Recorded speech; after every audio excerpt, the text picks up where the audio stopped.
Lucas Carter felt the heat of the afternoon sun pressing down on the wedding garden as he helped arrange the last row of white chairs. He moved quickly, quietly, trying to finish before too many guests arrived. He didn't want to make eye contact with anyone, especially not with the man he feared most, his father. Even the soft music playing through the speakers felt sharp against his nerves. Every step he took felt like walking across thin ice, the kind that cracked from the smallest pressure. But he stayed because he loved his sister, Elena. She was the only reason he returned home after 2 long years of silence. Elena, glowing in her pale pink silk robe, rushed between tables while adjusting her veil. She kept smiling at everyone, her laughter like sunlight dancing through glass. She was everything Lucas could never be around, their father safe, adored, unbroken. She kept glancing toward Lucas, sending little waves and bright smiles as if trying to protect him from a distance. Lucas returned each smile, even when his chest felt tight. He didn't want to bring shadows into her happy day. Maya Bennett. The wedding photographer moved like soft wind across the garden. Her long dark hair kept falling over her shoulder as she crouched to capture a picture of the flower arch. Lucas kept noticing her, not because she was beautiful, though she was, but because she seemed to keep noticing him. Every time he lifted a chair, she watched. When he fixed a crooked ribbon, she watched. Her eyes were gentle, curious, full of something he wasn't used to receiving. Concern? It felt strange, almost dangerous. To let someone see him that closely, Lucas tugged down the sleeves of his shirt to hide the old bruises on his forearm. He told himself they were from work, from lifting heavy boxes, from bumping into shelves. But he knew the truth. The world didn't need to know it.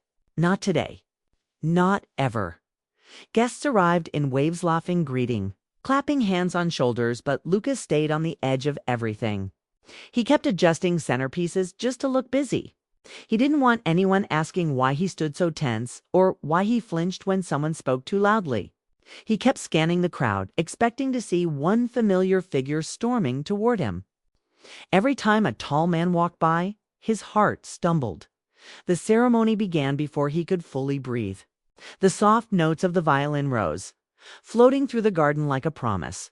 Everyone turned toward the aisle.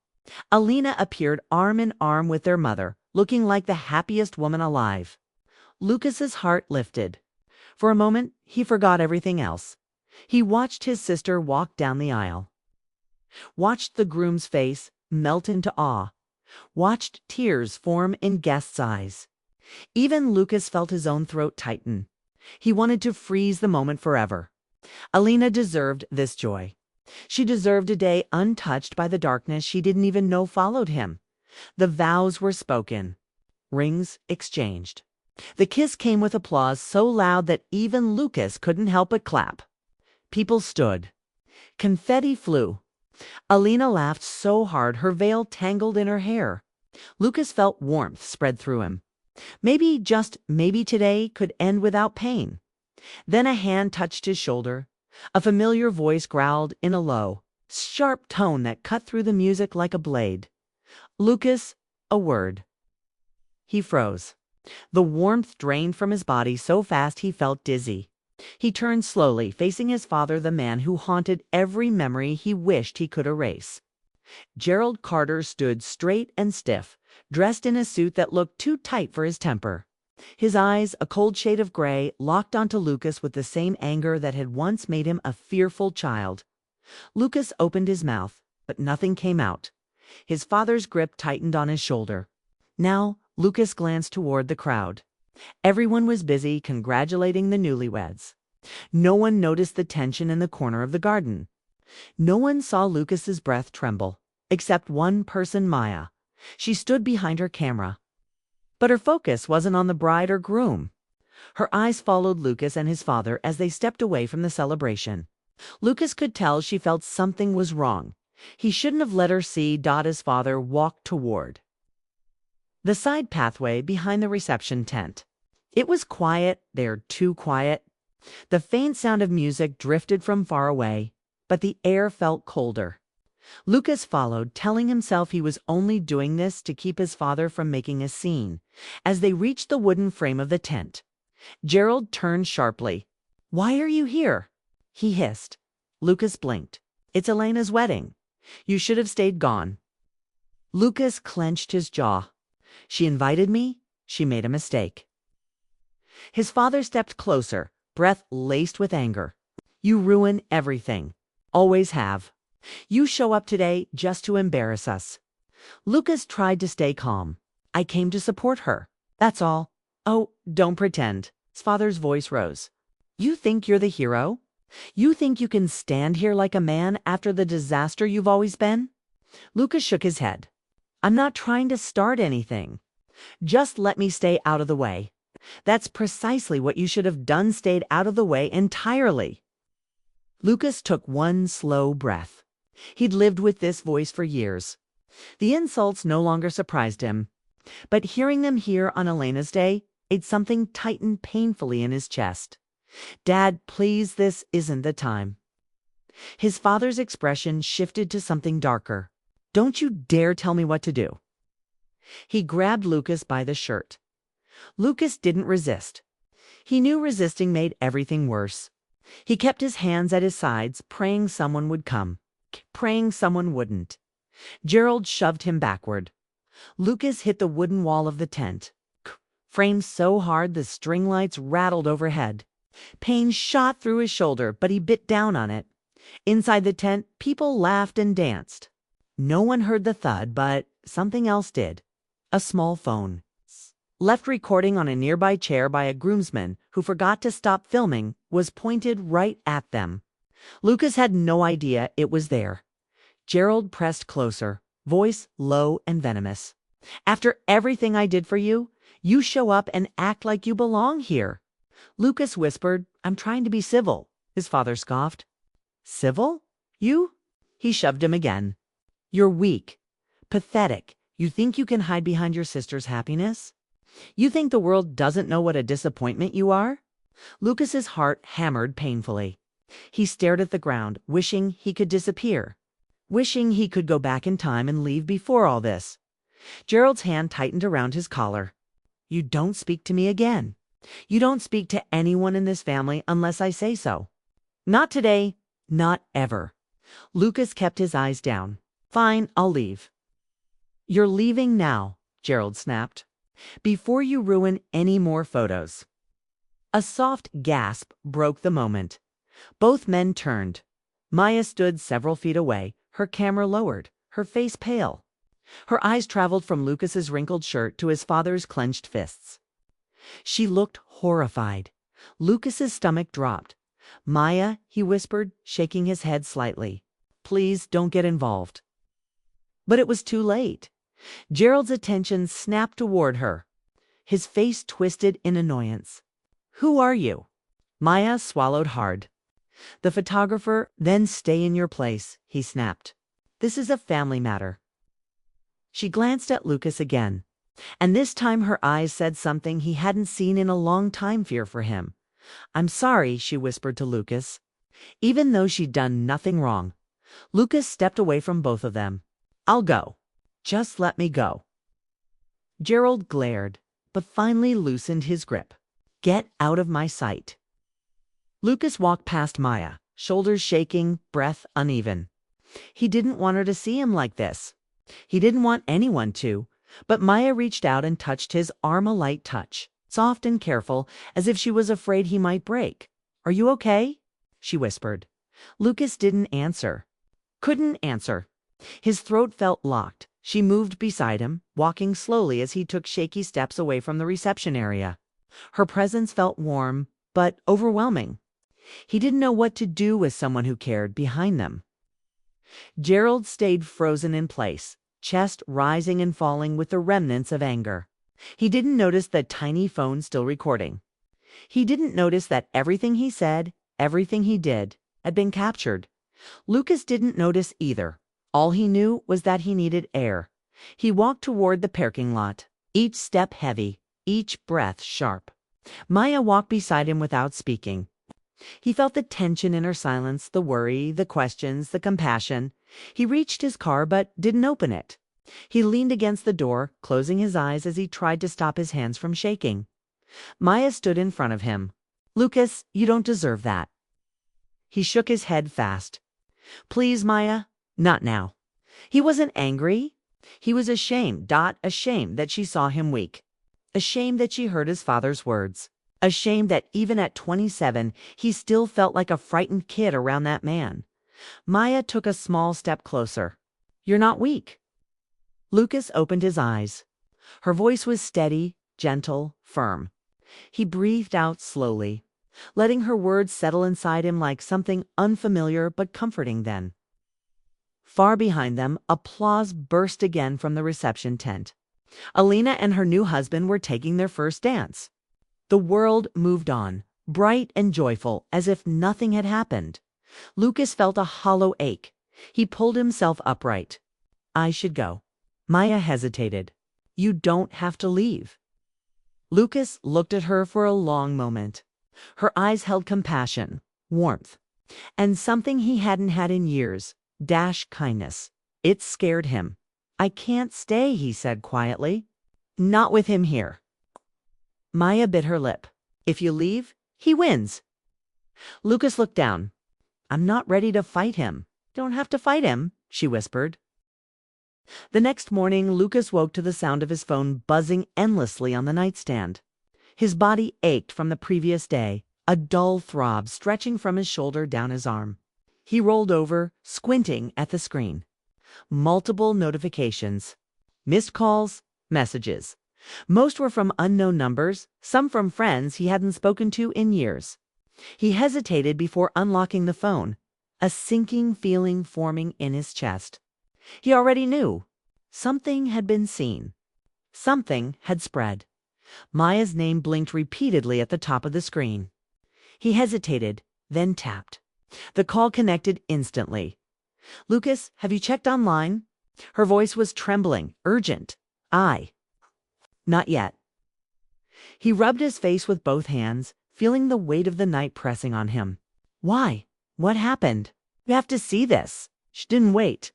She ended the call and sent him a link. Lucas stared at the screen, heart pounding, and clicked. The video was short, barely 15 seconds. The footage showed him being shoved back against the wooden wall. His father's harsh grip on his shirt, the way Lucas's body hit the frame with a thud. His own voice, weak and pleading, filled the quiet of the garden. His father's angry glare, cold and furious, was unmistakable. He couldn't look away. The video had already been viewed thousands of times, and the numbers were climbing rapidly. Comments poured in, some furious, some sympathetic, some questioning what had happened. Lucas's stomach twisted. His hands shook. He felt exposed in a way he hadn't in years. Every secret, every hidden bruise. Every suppressed memory of his father's violence felt like it was splattered in front of the world. The humiliation was suffocating. He leaned back against the headboard, closing his eyes. He couldn't believe this. He had survived his father's anger countless times before, always in private. But now it wasn't private anymore. The internet had seen it. Millions of strangers would see it. And soon, his family, his friends. His sister, everyone would know. Maya's messages kept coming, checking if he was okay, telling him he wasn't alone. He ignored them at first, barely able to focus on anything. Then, almost on instinct, he called her. Maya, it's gone viral, he managed to say, voice tight.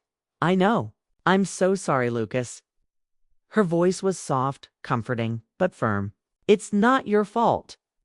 He shook his head, even though she couldn't see. Of course, it's my fault. He's my father. I should have left before. Before all this. No, you didn't do anything wrong. You just showed up to support Alina. That's all.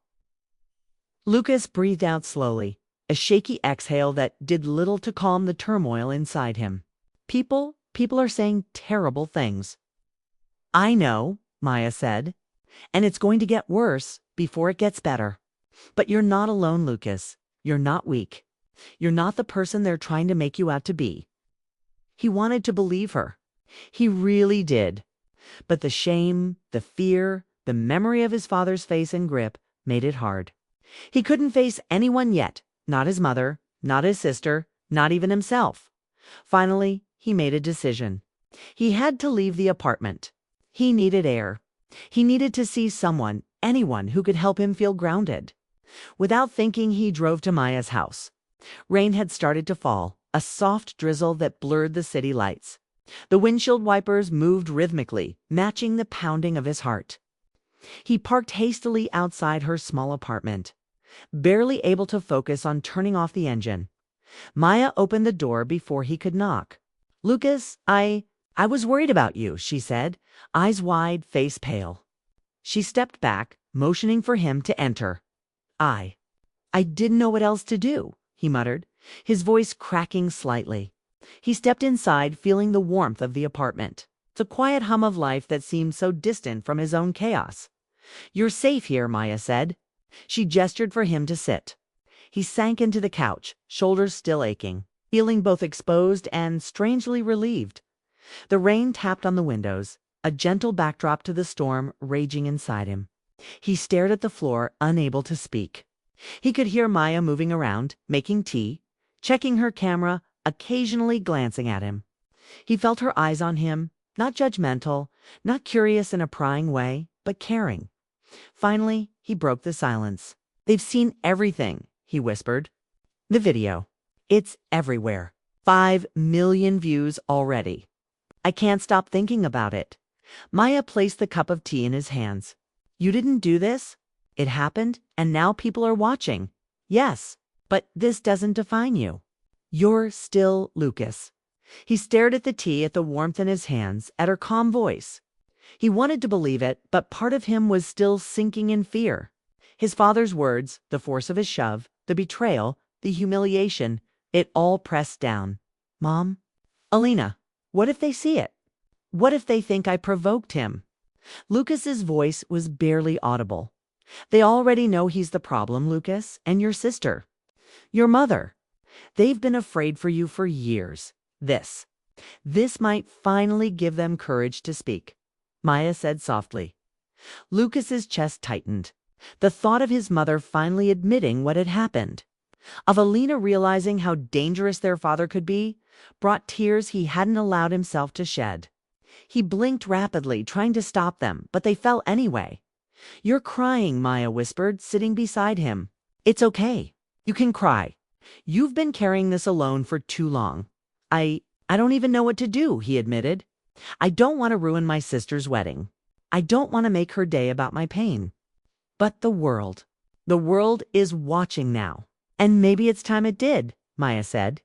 "Maybe this is what has to happen for things to change. For you to be safe.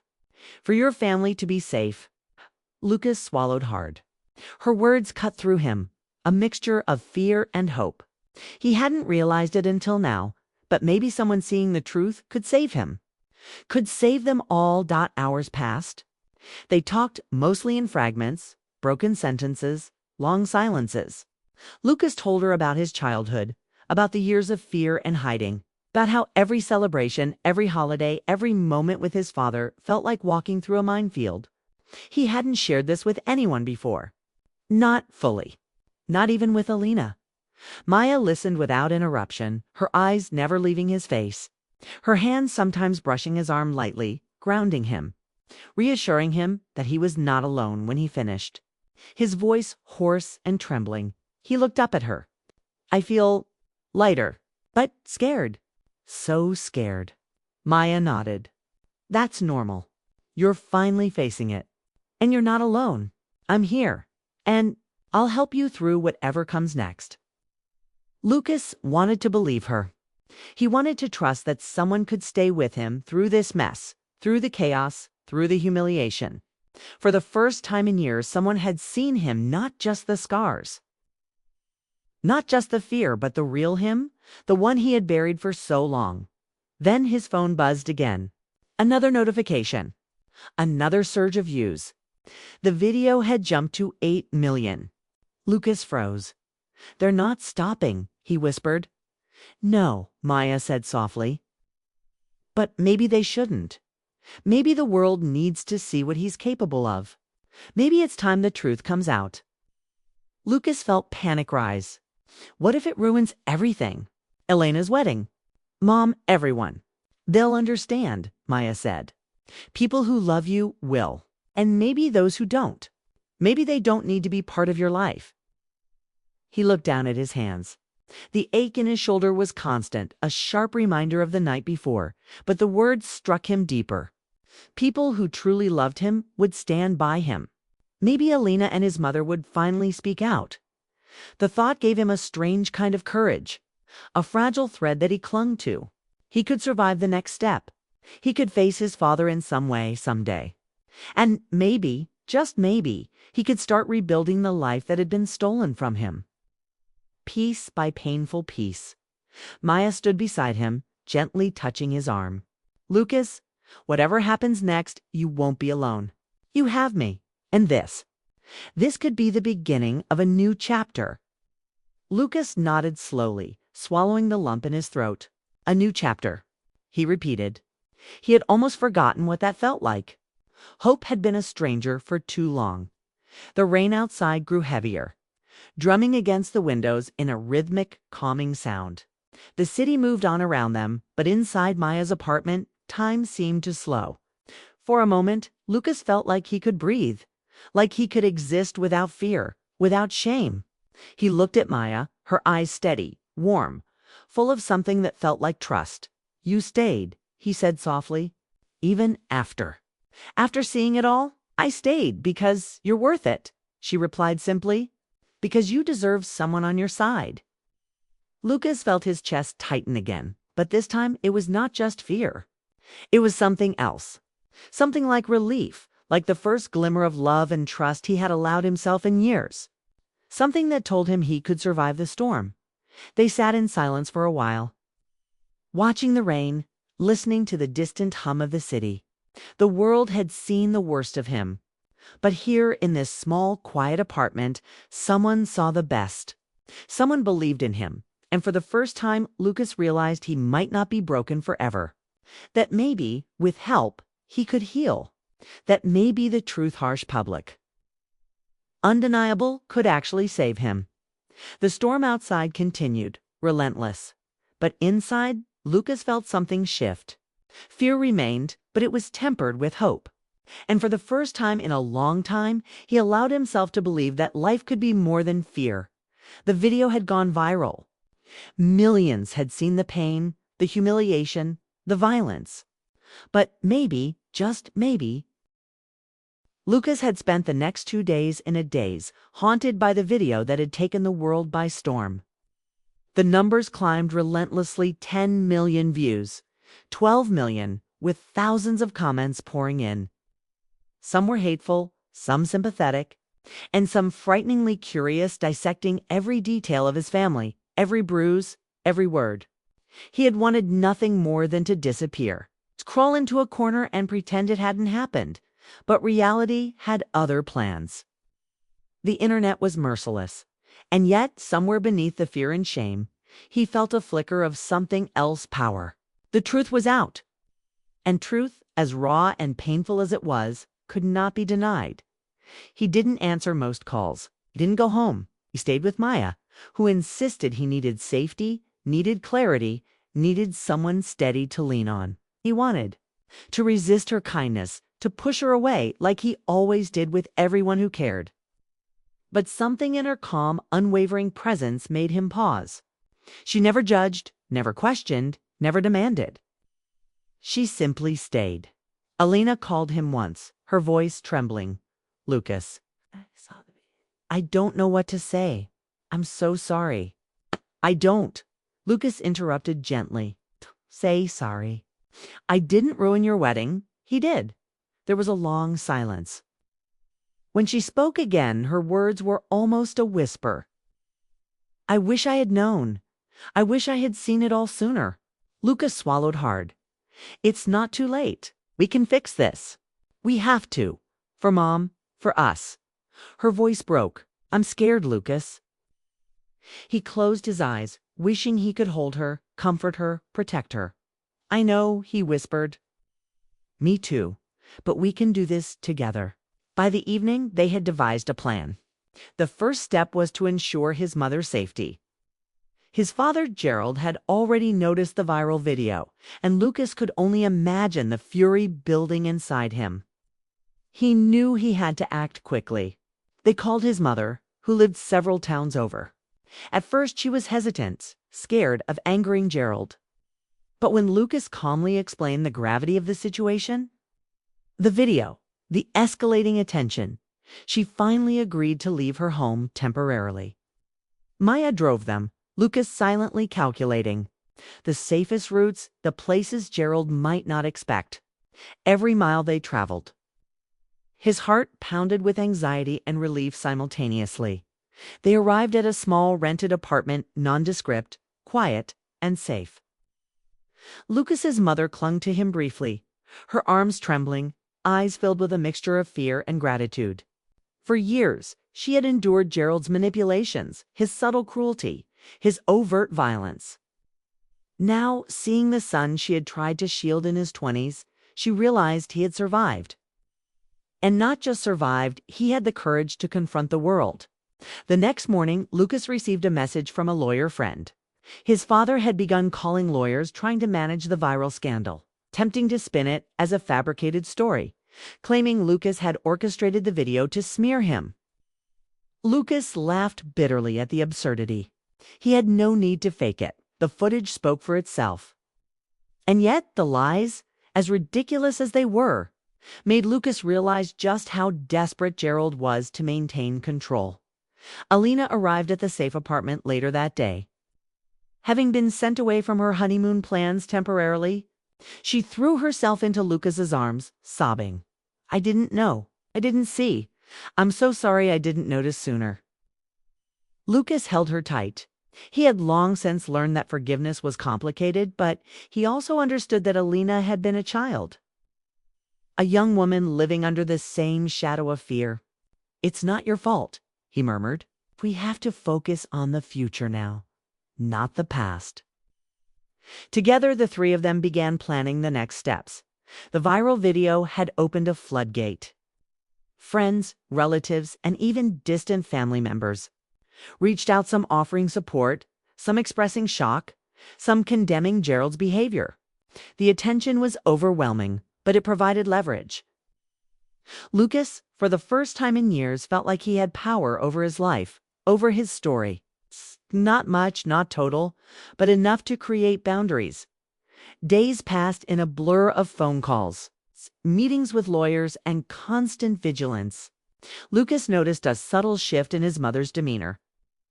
She was no longer afraid to speak her mind, no longer hesitant to assert herself.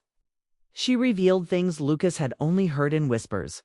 The small manipulations, the quiet threats, the years of subtle abuse. Every story, every admission filled Lucas with a mix of anger, sadness, and vindication. Finally, the world knew a fraction of what he had endured. Finally, he wasn't alone.